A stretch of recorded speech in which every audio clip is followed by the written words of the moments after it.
Kamala Harris. How are you? Very well, Charlamagne. How you doing? Listen, we got 20 days and 60 minutes, so we just need to get to it. I'm with you. Although it's 21 days. How are you? Because you did just walk in. You was at all. But it's not just you versus Trump. It's you versus misinformation. Yes, that's true. Right? And one of the biggest pieces of misinformation, one of the biggest allegations against you is that you targeted and locked up thousands of black men in San Francisco for weed. Some say you did it to boost your career. Some say you did it out of pure hate for black men. Please tell us the facts. What's the facts of that situation? It's just simply not true. And what public defenders who are around those days will tell you, I was the most progressive prosecutor in California on marijuana cases and would not send people to jail for simple possession of weed.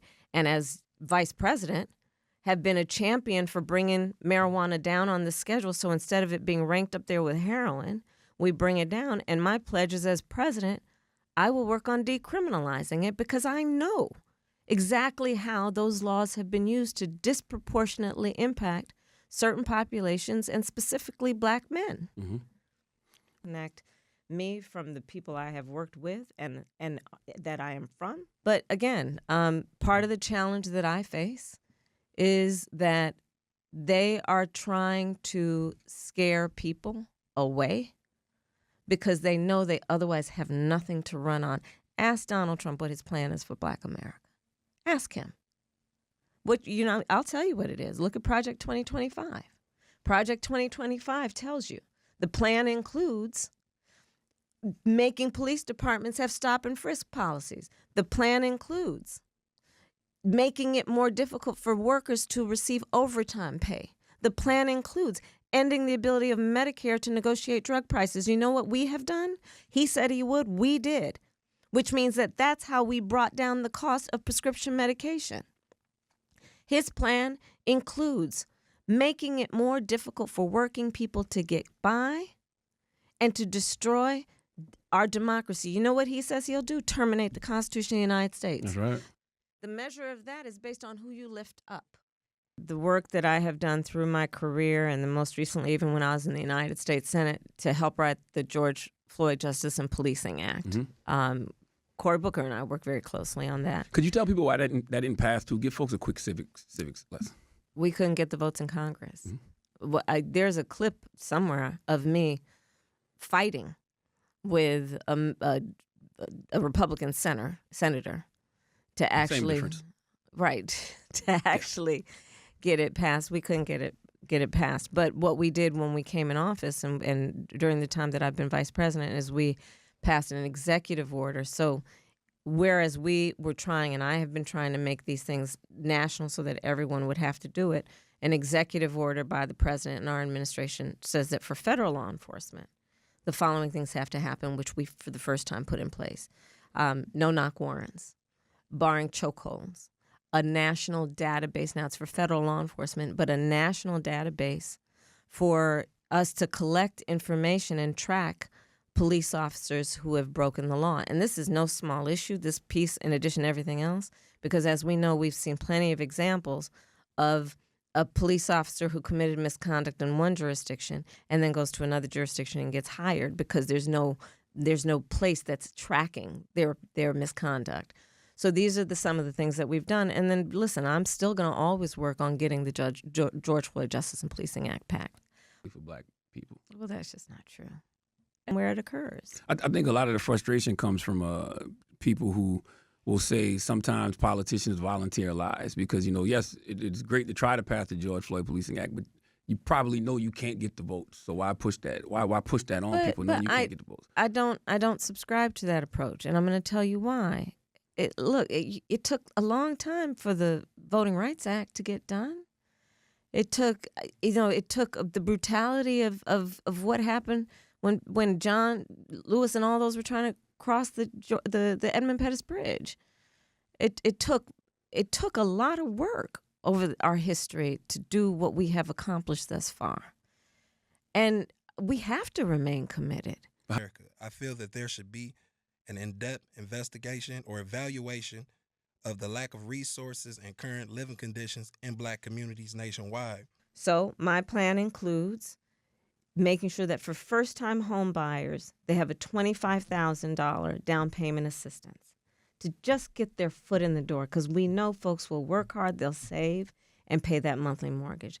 Second point is to bring down the cost of housing generally, because one of the issues is we have a housing supply shortage, and so that's about working with the private sector.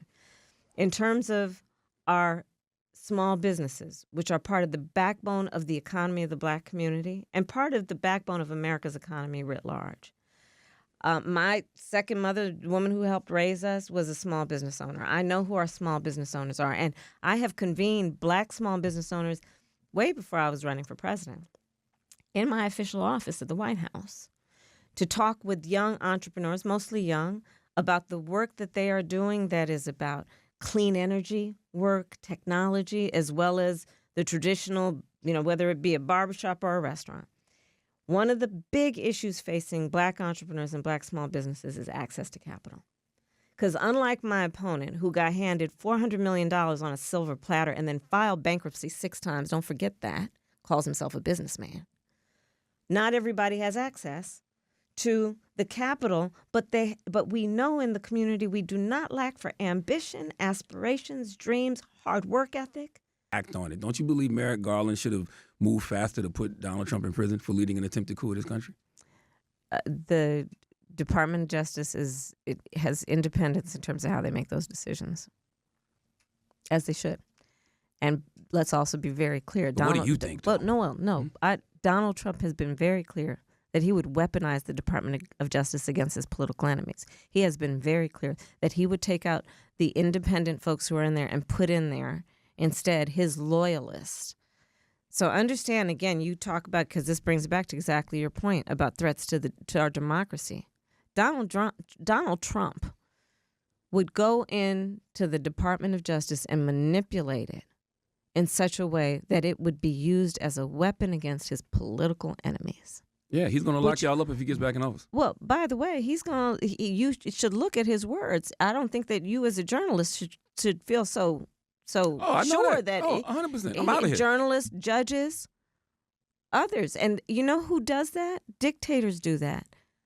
Other countries do that, which is say that you're going to send, as he has, the military to go and suppress peaceful protesters. That happens in other countries. That's not supposed to happen in America. So do understand when this man says what he says, how that would play out in real time. So why is it okay for him to say he'll lock up his political opponents, but it's not okay for y'all to say he should be in prison when he's actually committed crimes? Oh, I've been very clear. I think that the court should handle that, and I'm gonna handle November. The court should handle that. Okay, let's go to Talkback, Eddie. What we got? He's weak. It's a sign of weakness that you want to please dictators and seek their flattery and favor. It's a sign of weakness that you would demean America's military and America's service members. It's a sign of weakness that you don't have the courage to stand up for the Constitution of the United States and the principles upon which it stands. This man is weak and he is unfit. Thank you. We got to do this again. We're done? We only, according to iHeart, unless you want to keep going. Okay. I got more questions for you. Okay. But thank you. I appreciate you, Charlamagne. Thank you.